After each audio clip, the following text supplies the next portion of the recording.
Magandang araw sa inyo. Gusto ko lang ibahagi sa inyo ang naging karanasan ng buhay ko bilang isang OFW. Alam naman natin lahat na mahirap ang mag-abroad. Una sa lahat, mahirap iwan ang pamilya. Mahirap maiwan yung mga nakasanayan nating lugar na puntahan. Mahirap iwan yung mga bagay na nakasanayan nating gawin. At higit sa lahat, ay mahirap umiwas sa tukso na siyang kadalasang nagiging sanhi ng pagkasira ng isang matibay na relasyon at pamilya. Maaaring ang iba sa inyo ay naranasan din ang sa akin. At maaaring ang iba naman ay nasa ibang kalagayan. Pero isa lang ang masasabi ko.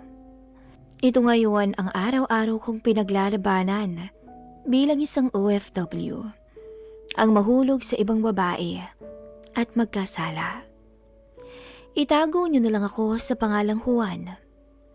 Nag-work ako bilang OFW dito sa Middle East. 2012, nung una akong makarating dito sa Middle East. May nobya akong iniwan noon sa Pilipinas. At noong panahon na yon, ang nasa isip ko lamang ay magpayaman. Pinaintindi ko naman sa girlfriend ko noon na kailangan kong mag-abroad dahil sa hirap ng buhay sa Pinas. At isa pa'y makakatulong din yun sa kanya sa kanyang pag-aaral dahil third year college pa lang siya nung time na yun. Babe, 3 years na tayong magkahiwalay. I miss you na. Sabi ng nobyo kong si Alicia sa kabilang linya. Konting tiis babe. Pag nakaipon, babalik na ako dyan. I miss you din. O sige, basta pag uwi mo. Babawi ka ha. Lalo na sa kama. Oo naman babe. Hayaan mo pag uwi ko, sigurado hindi ka makakalimot. Babe naman eh.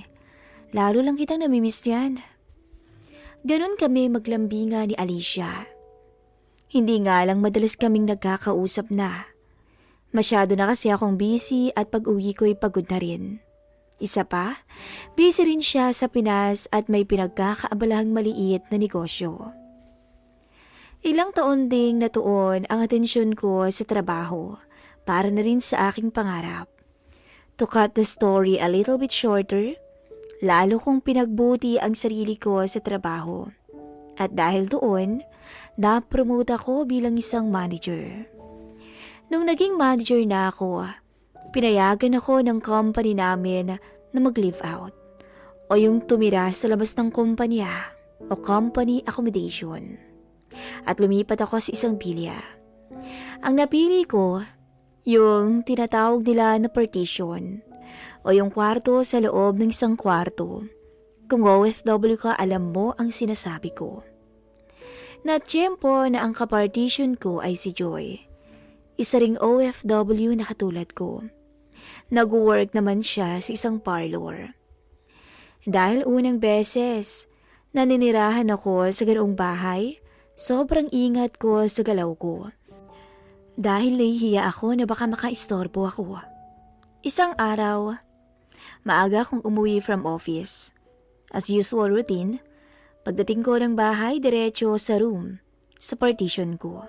At sakto wala pa si Joy, kaya nagpa-music ako at nahiga sa kama habang nag-aantay ng oras. Napansin ko na lang na may dumating sa kwarto at naisip ko na andyan na si Joy. Anyway, si Joy pala ay 25 years old. May katangkaran, nasa tansya ko ay 5'5". Ako naman pala ay 5'6". Slim ang katawan, pero nasa kanya ang mga katangiang pisikal na hinahanap-hanap ng mga lalaki. In short, sexy at nakakaakit talagang tignan. Aga mo yata, puna ni Joy. Opo te, wala kasing ginagawa sa office.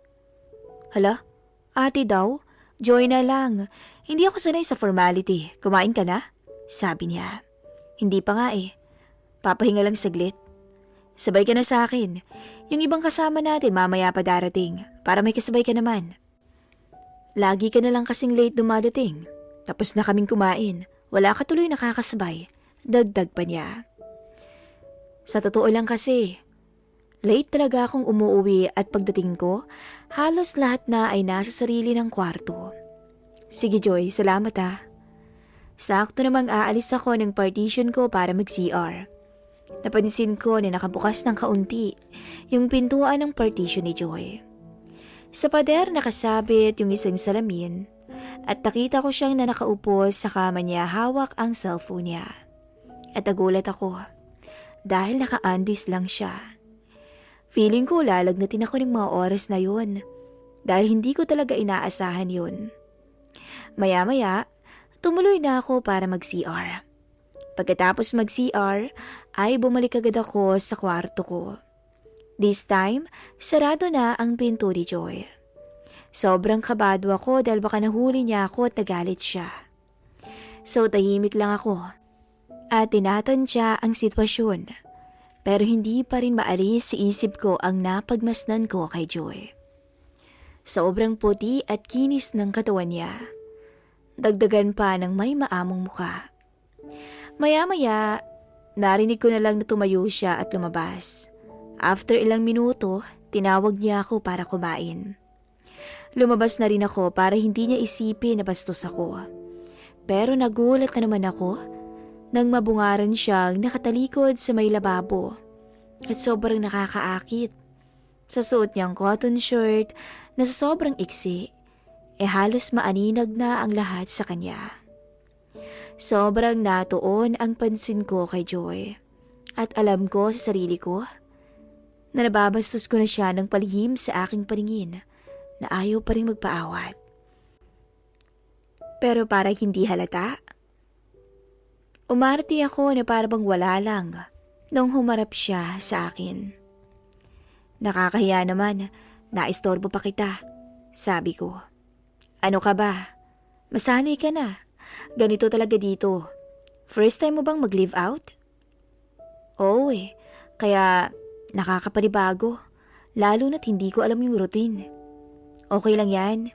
Sa umpisa naman talaga ganyan, pero masasanay ka din. Feel at home lang. Nakangiting sabi niya. Maya-maya, tinulungan ko na siya na magsandok. At nang kakain na kami, magkaharap kami sa lamesa nung umupo. Doon ko lang napansin na sobrang nipis din pala nung suot niyang white shirt. Kaya hindi ko na naman maiwasan na pagmasdan siya sa tuwing hindi siya nakatingin sa akin. Hindi naman siguro niya napansin dahil busy siya sa paghimay ng ulam. Ang dami naming napag-usapan. Buhay-buhay. Ganito, ganyan. Basta madami na hindi ko na halos maalala pa. Gawa ng panakaw-nakaw ko na pagsulyap sa kanya. Hanggang sa natapos kaming maghapunan at ako na ang nagugas ng pinggan bilang ganti sa pagluto niya para sa akin. Pasasalamat na rin dahil hindi lang sa tiyan ko ang busog, pati na din ang mata ko. The next day, maaga na naman ako sa trabaho. Pagdating ko ng gate, nakita kong nakatayo si Joy sa labas. Good morning po, ang aga mo yata, sabi ko. Oo may meeting kami. Kaya palang formal mo. That time kasi naka-business attire siya. Naasiwa na nga ako Ang init. Hindi ako sanay sa ganito. No choice lang talaga, sabi niya. Bakit kasi ang aga mong lumabas? Sino bang inaantay mo? Boyfriend mo? Tanong ko. Nasa Pinas yung hobby ko. Yung car lift ko, hinihintay ko. Ang tagal niya Car lift? Yun yung service sa atin sa Pinas. Doon ko napag-alaman na may asawa na pala si Joy. Nabigla ako dahil hindi halata. Para siyang dalaga. Siguro baka wala pa silang anak. Yun ang iniisip ko ng mga panahong yun. Gusto mo sabay ka na? Saan ka ba? Question ko sa kanya. Buti ka pa may kotse. Okay lang? Next time na lang siguro. Salamat. Okay sige, ingat. Pagtatapos ko sa usapan. Umalis na rin ako at mula sa side mirror ko, tanaw ko pa rin siya at iniisip pa rin ang nakakaakit niyang itsura na tumatak sa isip ko. Nakarating ako ng maaga sa work. At usual, uwi pagkatapos. Medyo napaaga ulit ako. At pagdating ko ng bahay, diretso na naman ako sa kwarto. Wala pang minuto nang naramdaman ko na dumating na rin ng kwarto si Joy. Nakiramdam ako at tumahimik. Then biglang, "What time he will come?" Boses ng matandang lalaki na sa tingin ko ay hindi Pinoy dahil sa kanyang wika. "He was always late, so please hurry." Sagot naman ni Joy. Napaisip ako, sino to? Bakit nagbubulungan sila? Maya-maya, bigla akong narinig si Joy. "I miss this. I miss you, boss. I miss you too." Sabay narinig ko ng bahagya ang gigil na palitan nila ng halik. Sa isip-isip ko hindi nila alam na nandito ako, na kanina pa ako, kaya malakas ang loob nila. Napaisip ako, si Joy, hinahayaang pagsawaan siya ng iba kahit may asawa siya sa Pinas. Lumakas ang tibok ng puso ko. Rinig na rinig ko sila, lalo na si Joy na halos mabaliw ng mga sandaling yun habang sinasambit ang pangalan ng boss niya. Hindi ko alam kung papaano yung gagawin ko. Nakakahiya kapag nalaman na nandito ako sa kabilang partition lang. Tapos bigla na lang tumahimik. At saka malas-malasan, napakilos ako at tinamaan ko yung baso ko at nahulog. At biglang tahimik sila sa kabilang partition. Ako naman ay biglang napatigil. As in, tigil kahit sa paghinga. Kinakabahan ako. Patay.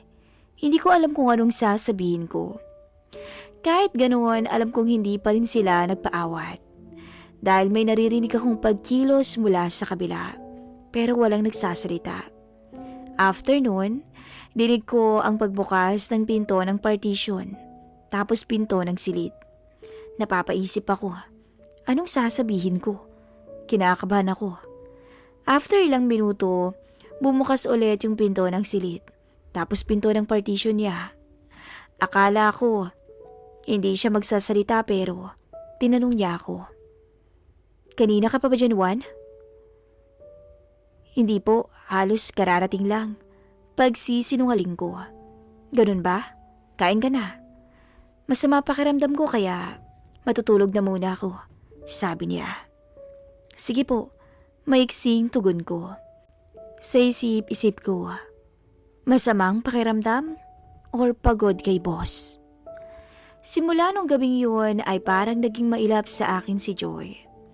Hindi ko alam pero sa tuwing makakasalubong ko siya, hi lang ang sinasabi niya, sabay hindi makatingin sa akin ng diretso. Sa isip-isip ko ay napagtanto niya siguro na narinig ko sila ng boss niya nung may mamagitan sa kanila. Isang araw, nagkataong sabay kaming umuwi ni Joy. Nagkasalubong kami sa gate pa lang ng bilya. Ngumiti siya sa akin at may sinabi, Juan, birthday ko nga pala. Inom tayo mamaya ha?" "Happy birthday. O sige, tayo lang ba?" "Oo naman. Tayo lang naman na magkakwarto, di ba?" Nang gabing yun ay sinelebrate namin ang birthday ni Joy. Nagkwentuhan kami tungkol sa mga buhay-buhay. Dito ko inamin na may nobya ako. At siya ring pag-amin niya na hindi daw sila magkaanak ng mister niya at may problema ang mister niya.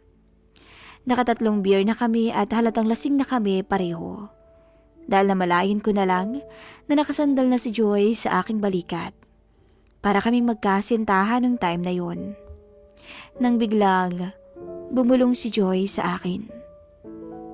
Napakalapit ng lips niya sa aking tenga. Alam kong narinig mo kami ng boss ko." Bulong niya. Napalingon ako agad sa kanya. Sobrang lapit ng mga mukha namin sa isa't isa. Siya ang unang umiwas ng tingin at muling nagsalita. "Siguro iniisip mo na malandi ako o maruming babae." May lungkot sa tono niya. "Hindi Hindi naman kita lubos na kilala para pag-isipan ng ganun. Maya-maya ay biglang humagulgol si Joy. Umiyak siya. At sa puntong yun, ay alam kong may malalim siyang dahilan kung bakit siya pumatol sa boss niya kahit may asawa na siya. Hindi ako umimik. Bagkus niyakap ko na lang siya sa kanyang braso at hinaplos para kumalma. Alam mo, Juan, ayoko man pero kailangan ko ng pera. Nagkasakit yung nanay ko at kulang yung sinasahod ko. Doon ay naunawaan ko si Joy. Tumango lang ako at nakinig. Pwede mo bang tabihan muna ako matulog sa kwarto ko ngayon? Malambing ang tono niya. At nagulat ako. Ha? Pero okay lang ba sa'yo? Alam mo na, lalaki ako at baka. Hindi ko na naituloy ang sasabihin nang bigla akong halikan ni Joy sa labi. Dahil lasing, ay gumanti ako at nakalimutan kong may nobya ako sa Pinas. Unti-unti siyang humaplos sa abs ko pailalim sa aking short. At sa puntong yon, wala na akong nagawa pa kundi tumugon. Hanggang sa namalayan na lang namin ang aming mga sarili na magkatabi na sa kama. Gigil na gigil kami at halos umarko ang katawan ni Joy nang dumapo ang halik at haplos ko sa kanya. Nang gabing yon ay walang pag-aalalang pinunan namin ang pangangailangan ng bawat isa. Hindi ko inaasahan na aabot kami sa puntong ganun. Para kaming bagong mag-asawa na walang kasawa-sawang sinulit ang gabing yun. Simula noon, mas naging close kami lalo ni Joy. Parehas kaming nagkasala at hirap nang iwasan pa ang tukso, lalo't magkatabi lang ang kwarto namin. Sa ngayon, hindi ko alam kung may mukhang iyaharap pa ako sa aking nobya sa Pinas. At hindi ko alam kung mapapatawad ba niya ako sa oras na malaman niya ang lahat. Gustuhin ko mang iwasan, pero tinuring akong mister ni Joy sa kabila ng lahat. Pinagluluto niya ako ng ulam at pinaglalaban ng damit. At sa tuwing magkakasakit ako, andyan siya para asikasuhin ako. Sa ngayon ay gulong-gulo ako. Hindi ko alam ang aking gagawin. Kaya bago ko tapusin, ay nais ko sanang humingi ng payo sa inyong mga listeners. Dahil napakahirap pala talagang iwasan ng tukso kapag nasa malayo tayo. Hanggang dito na lamang po at paalam.